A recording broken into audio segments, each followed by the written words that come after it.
আসসালামু আলাইকুম। আমরা গ্রামের যুবক ছেলেপেলে মিলে উদ্যোগ নিয়েছি। আমরা ৫ থেকে ৬০০ লোকের ইফতারির আয়োজন করব। এজন্য আলহামদুলিল্লাহ আমরা কাজ শুরু করে দিয়েছি। ২৭ রমজান আমরা এটা করেছি। আলহামদুলিল্লাহ সবাই সহযোগিতা করেছে শুরু থেকেই এবং আমরা এটা করার পেছনে আমাদের বায়তুল মামুন জামে মসজিদের আমাদের এই মসজিদে বড় কোনো ইফতারির আয়োজন হয় না। এজন্য মূলত আমরা এই ইফতারির আয়োজন করার সিদ্ধান্ত নিয়েছি।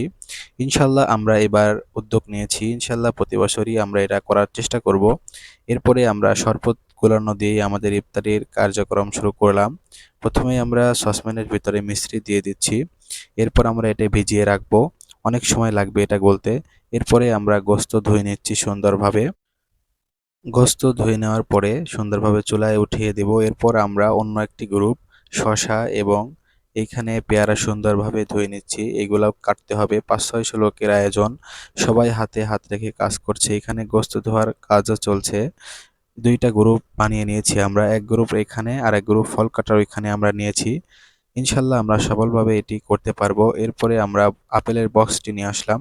আপেলের বক্সটি নিয়ে আসার পরে সসপ্যানের ভিতরে ঢেলে দিচ্ছি। এরপরে আপেলের উপরে যে ফর্মটা ছিল এটা ছড়ানোর পরে আমরা সুন্দরভাবে আপেলটিকে ধুয়ে নেব। এরপরে আমাদের শসা এবং পেয়ারা ধোয়া হয়ে গেছে। এজন্য আমরা এটাকে নিয়ে আমরা রুমে রাখছি যেখানে আমরা সবকিছু কাটবো। এখানে গোশত ধোয়াও শেষ এবং গোশত ধোয়ার পরে এখানে সব বাবুর্চি মামা চলে আসার পরে আমরা পেঁয়াজ, মরিচ, তেল, লবণ, ডাউল যা যা প্রয়োজন সবকিছু এখানে তার জন্য নিয়ে এসেছি। সে যেন সুন্দরভাবে রান্না করতে পারে এবং এখানে খুরি আনা হচ্ছে। আমরা কিছু খুরি কিনে নিয়ে এসেছি এবং কিছু খুরি আমাদের মসজিদের পাশ থেকেই কিছু বাড়ি থেকে নিয়েছি, যেটা ধরলে খড়ি মোটা খড়িতে আগুন দেওয়া যাবে, এই জন্য ওই খড়িগুলো নিয়ে আসা হয়েছে। এরপরে সবাই যার যার মতো সেই কাজ করছে, কেউ বসে নেই। আলহামদুলিল্লাহ সবাই মিলে কাজ করার জন্য এটা সফল হয়েছে এবং আমাদের এই কাজটি করার পিছনে অনেক মানুষের অনেক মানুষের টাকা এবং অনেক মানুষের বুদ্ধি ছিল। এই জন্য এটা আমরা করতে পেরেছি। এরপরে আমরা মসজিদ থেকে যে খেজুরগুলা রেখে দিয়েছিলাম, খেজুরগুলা নিয়ে আসলাম। এইখানে সুন্দরভাবে ডাউল ভেজে নেওয়া হচ্ছে। এরপরে আমাদের এখানে গোশত কষে নেওয়া হচ্ছে। এই গোশত দিয়েই ইনশাল্লাহ আমাদের খিচুড়িটা পাক করা হবে।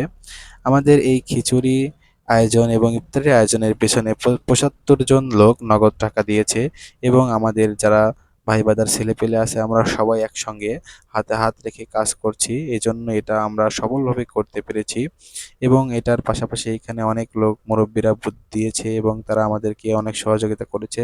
তাদের বুদ্ধি, আমাদের কাজ, অনেকের টাকা, এটা মিলেই আমরা সফলভাবে করতে পেরেছি এটা। এরপরে এখানে খিচুড়ি রান্না ১ সসপ্যান শেষ। এটা রান্না শেষ হওয়ার পরে আমরা গোসল-টোসল দিয়ে আবার আসলাম। আসার পরে দেখি এটা রান্না হওয়ার পরে এখানে অনেক সুন্দরভাবে ঘি এবং তেল দেওয়া হচ্ছে। তাহলে যেন খিচুড়ির স্বাদটা দ্বিগুণ হয়ে যায়। এজন্য টাটকা ঘি এবং সয়াবিনের তেল দেওয়া হচ্ছে এবং আপনারা দেখতে পাচ্ছেন এখানে কত গরম বকবক করে উঠতেছে এখানে গরমের কারণে এবং এখানেও বাকিটুকুও ঘি এবং তেল দেওয়া হচ্ছে। এরপরে আমাদের যে কাকা রান্না করেছে তার জন্য আমরা তাবারক দিয়ে দিচ্ছি, সে চলে যাবে এবং তাবারক দেওয়ার পরে আমাদের এখানে বসার জন্য প্লেস তৈরি করা হচ্ছে। আমরা এখানে সুন্দরভাবে ফিল্টে চট পেরে দিচ্ছি এবং চট পেরার পরে ঝাড়ু দিয়ে দিচ্ছি। আলহামদুলিল্লাহ আমরা শশা যা প্রয়োজন ছিল, শশা, আপেল, পেয়ারা সবকিছুই কেটে প্রস্তুতি করেছি। আলহামদুলিল্লাহ এই সসপ্যান থেকে আমরা তাবারক বাড়া শুরু করব। এখানে ডিশ বাই ডিশ সাজিয়ে রেখেছি। আলহামদুলিল্লাহ আমরা ইফতারি বাড়া শুরু করলাম। আমাদের খিচুড়ির অনেক স্বাদ হবে আশা করি। এখানে অনেক পরিমাণ সেন্ট বাড়িয়েছে। সবাই বলছে এমন এমন স্বাদ হবে। এখানে শরবতের ভিতরে আমরা ট্যাং দিয়ে দিলাম। মিশ্রি দিয়ে গুলিয়ে রেখেছিলাম। এরপরে আমাদের ১ সসপ্যান তাবারক শেষ। এরপর আরেকটি সসপ্যান নিয়ে আসা হলো। এইখানে হাতে হাতে সবাই ইফতারি দিয়ে দিচ্ছে এবং যারা আমাদের গ্রামবাসী আছে সবাই এখানে সুন্দরভাবে বসে আছে এবং আলহামদুলিল্লাহ আমরা এটি সফলভাবে করতে পেরেছি এবং এটার পিছনে যারা টাকা পয়সা, বুদ্ধি দিয়ে, সময় দিয়ে সহযোগিতা করেছে, আপনারা তাদের সবার জন্য দোয়া করবেন। আমরা যেন এটা আগামীতেও করতে পারি, আগামী বছরও করতে পারি। আমাদের জন্য সবাই দোয়া করবেন। ইনশাআল্লাহ দোয়ার কামনা রইল।